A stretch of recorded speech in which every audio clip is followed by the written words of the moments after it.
just to explain the rationale why we do give this parliamentary courtesy to a co-equal branch of the government. We give parliamentary courtesy as a co-equal because we give respect to a co-equal or a higher position of government. Kumbaga sa layman's interpretation, it is really, I would say, awkward for a member of Congress to question a higher officer directly. This is just to share my experience, especially for the new congressmen who is just about to grasp what parliamentary courtesy is all about. We in the minority set to extend to the office of the Vice President our tradition to give parliamentary courtesy to the office.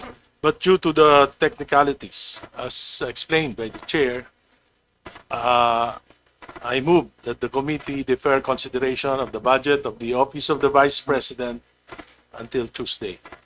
There a second? So move, Mr. It Speaker. has been moved and seconded that the hearing for the office of the Vice President be moved on next week, Tuesday at the very least. Mr. Chair. Mr. Chair, just Chair. manifestation before we... Manifestation, I'll record Mr. Chair. Okay na? Jack-in po kayo kung sino pwede. Just a manifestation. Okay, I support to the elderly. Congressman Ungab, Thank you, recognized. Mr. Chair. Special discount for senior citizens. Correct. Mr. Chair, I appreciate and support the statement from the minority that they are willing to accord the parliamentary courtesy due to co-equal branch of government.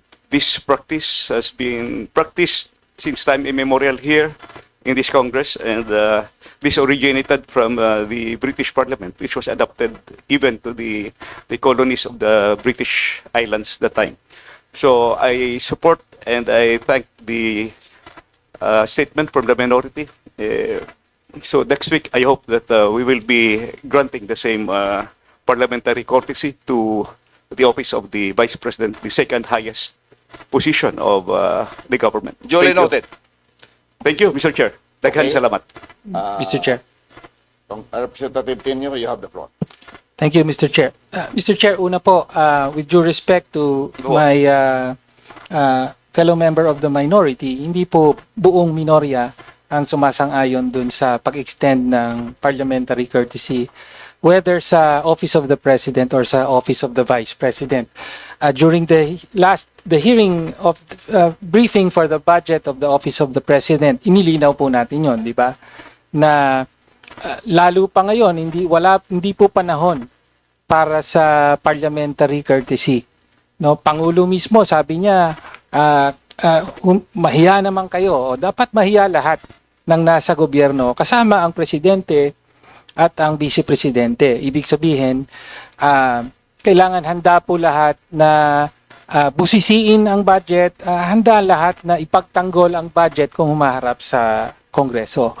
So yun po yung unang punto. Pangalawang punto, nais ko lang pong magpahayag ng lubos na pagkadismaya pa rin.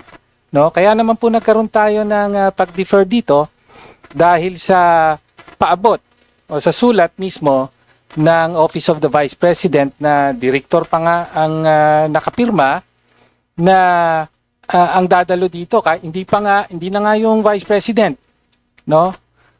Pero ang minimum natin for Office of the President and Office of the Vice President yung Chief of Staff, di ba? So in the case of the President, yung ang nandito ay ang Executive Secretary. So in the past, no, ang nagpunta rito yung mga Chief of Staff kung hindi pwede yung Vice President mismo. Pero sa sulat nila, ano po ba, ASEC po ba ang papupuntahin? An ASEC for budget. So again, sabi ko nga, nagpapahayag ang kinatawang ito ng lubos na pagkadismaya na hindi pa rin nagbabago ang Vice Presidente sa labas, no, sa media, panayang pahayag na handa siyang ipagtanggol ang kanyang budget at wala siyang tinatago, no? At handang humarap sa proper venue. Sa kaso po ng budget proposal for 2026, wala pong ibang proper venue kung hindi ang committee ito. No? Thank Kaya you. again, lubos na pagkadismaya at sinabi ng ating Vice Chair na magpapakita raw ang Vice Presidente mismo sa Tuesday na para sa akin to see is to believe, no? So hintayin natin 'yan. Mr. Madam Chair, Maraming salamat. Noted yung mga manifestation mo, Congressman Tinio. Mr. Chair, Yes. when I said the minority, what I mean is the majority of the minority. We Okay. respect the fact that kahit sa Jolly gubat, noted. we respect the fact na kahit sa gubat may gwapo. Jolly noted Thank you, po. Jolly Mr. noted. Chair, just last manifestation from the independent, not Pagbigyan natin ng majority, not pagbigyan minority. natin ng senior citizen from Mindanao. From the independent, Mr. Chair, I would just like to make a manifestation. Just to explain the rationale why we do give this parliamentary courtesy to a co-equal branch of the government.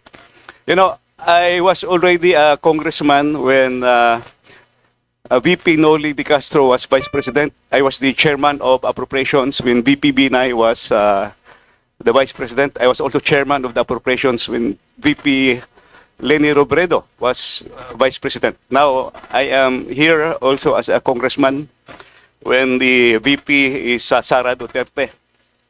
The parliamentary courtesy is only granted at the committee level. Why? The reason is we give parliamentary courtesy as a co-equal because we give respect to a co-equal or a higher position of government.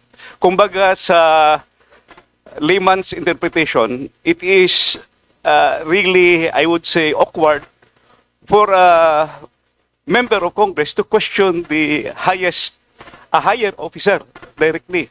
Pero pagdating doon sa floor, pwede because question will be congressman to congressman. That's really the rationale on here. But there were instances when the higher official or the co-equal official, like the vice president, waived his or her parliamentary, I would say, parliamentary courtesy or parliamentary privilege.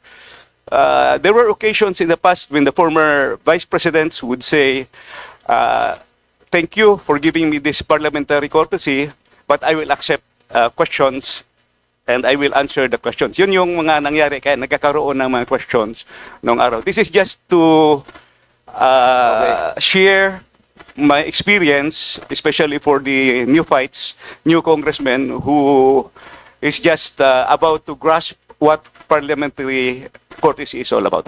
There is no substitute Chair? for experience from the elderly. Mr. Chair,